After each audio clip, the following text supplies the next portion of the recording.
Well, this next one's kind of hard to talk about. It's not really a story that I particularly am proud of. I'm proud of it in certain aspects and not so in the other.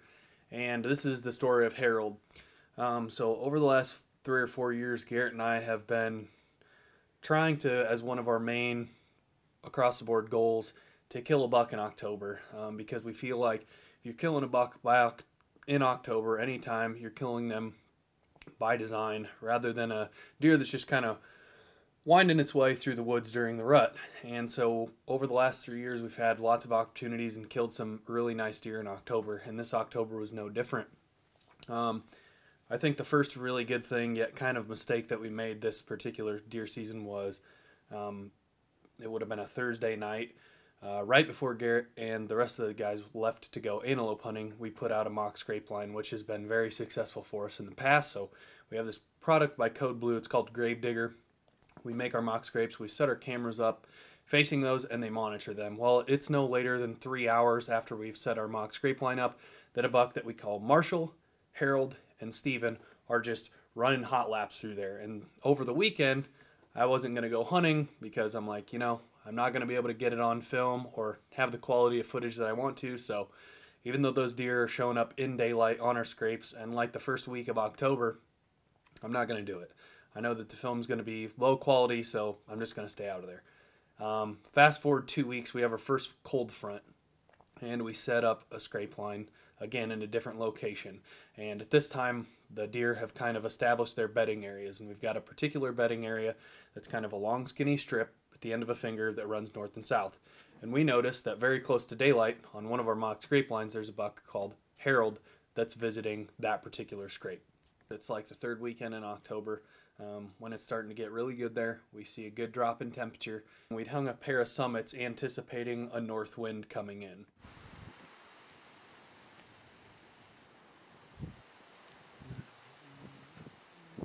Here our view is, we got corn to our north. There it's going to trim out a lane.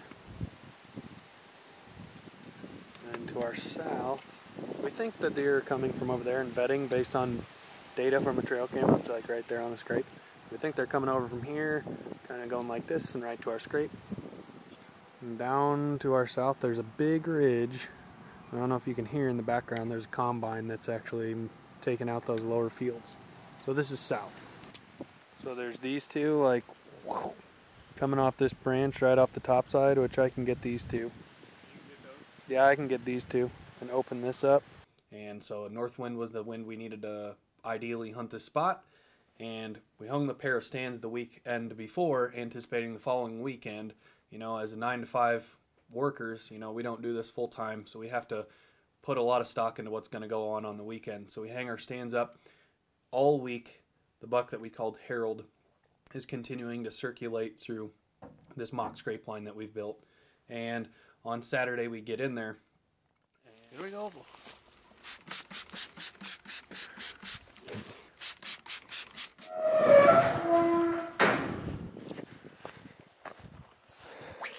Here we go.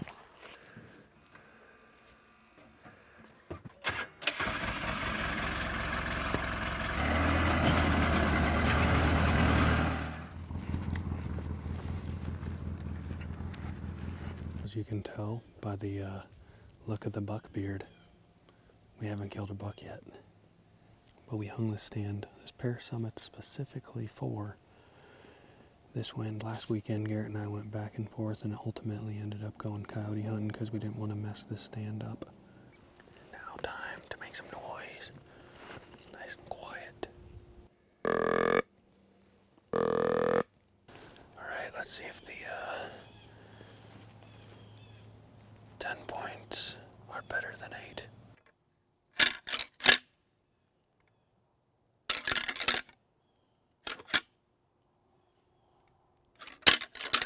And we rattle, and it's no sooner than about 8 minutes that we rattle that I'm kind of sat down facing away, and I see Harold come in, and he comes to 5 yards within our tree.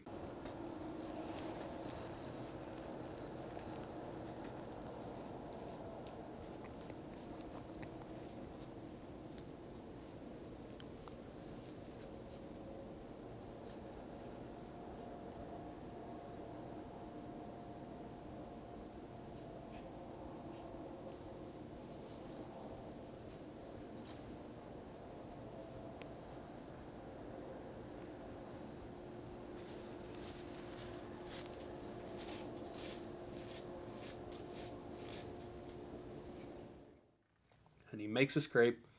He circles around through a gate hole, so we kind of put the stand on this particular spot because that gate hole acts as a natural pinch point, and he comes and circles through the gate and acts like he's going to veer and go away. Garrett takes the grunt tube, gives a couple grunts, and he whirls around. And keep in mind, the course of this encounter, it's very quiet that night, and this deer is within 30 yards of us for about 6 minutes. We just didn't have a shooting lane cut when he comes up the original time. So Garrett grunts and he whirls around. And this is when I make the big mistake of my deer season. So the deer then, when Garrett gives the grunts, he comes like loping in. So he's on the trot.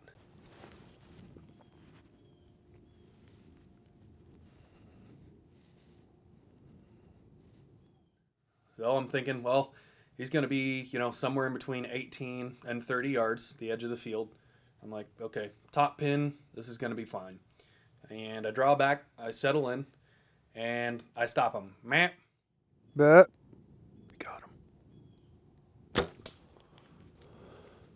him. I should have known, I've stopped a deer before, and I should have known that when a deer's coming in and it's on the lope or the trot, that when you stop a deer, typically they're going to get low. And I just didn't compensate for that. So I held like what I thought to be about dead center of the lungs, and I release. He gets a little low. Like I said, I should have aimed for his heart. That was a big mental F up on my part, and I hit him high and a little forward of what I wanted to, and I just didn't get very much penetration at all. Dude, you have no idea how freaking my arrow's shaking. It's so dead quiet out here right now. Just because he was gonna go the other way. He was gonna go the other way. Garrett and I just shot Harold. Yeah, the big 8-pointer. Oh, wow. Yep, that was incredible. So let me show you what this deer did for everybody that's watching.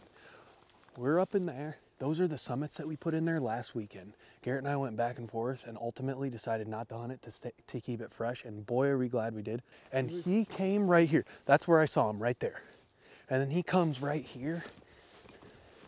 He comes right there, freaking makes a scrape at 6 yards from the base of our tree. Keeps going to our mock scrape that we made, and our mulchies let us know that he was doing that.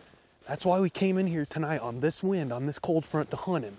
It's because he came in here on our mock scrape line, just like exactly what we did to Lucky last year. He came in and tore this scrape up, came in and tore this tree up. Yep. He was standing right here. He was standing right here when he got past our scrape line, and Garrett gave him the kiss of death. And he loops around, comes right over here. So we get down, go assess the blood. There's not a ton of it. We go home, watch the footage. We look at a bunch of whitetail vital area maps, and we're thinking, okay, we're at least going to give him till tomorrow. All right, well, unfortunately, I only got about 8 or 9 inches of penetration, so we're going to back out, come back in for him in the morning. We go back the following morning, find a little bit of blood, and we're going down the blood trail, and about 150 yards down it, from where we had shot him actually, he was bedded, and we spook him up out of his bed, and he runs off.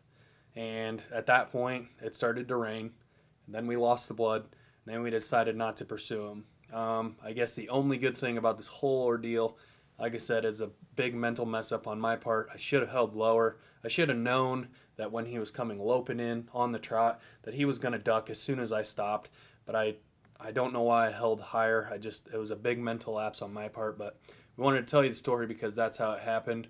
And even though the story sucks and doesn't have a happy ending, the one good thing is that about 10 days after this encounter had happened, we got Harold back on trail camera and continued actually to hunt him the rest of the year. We didn't end up catching back up with him in the deer season in 2019, but he's going to be a deer that we try to go kill in the future.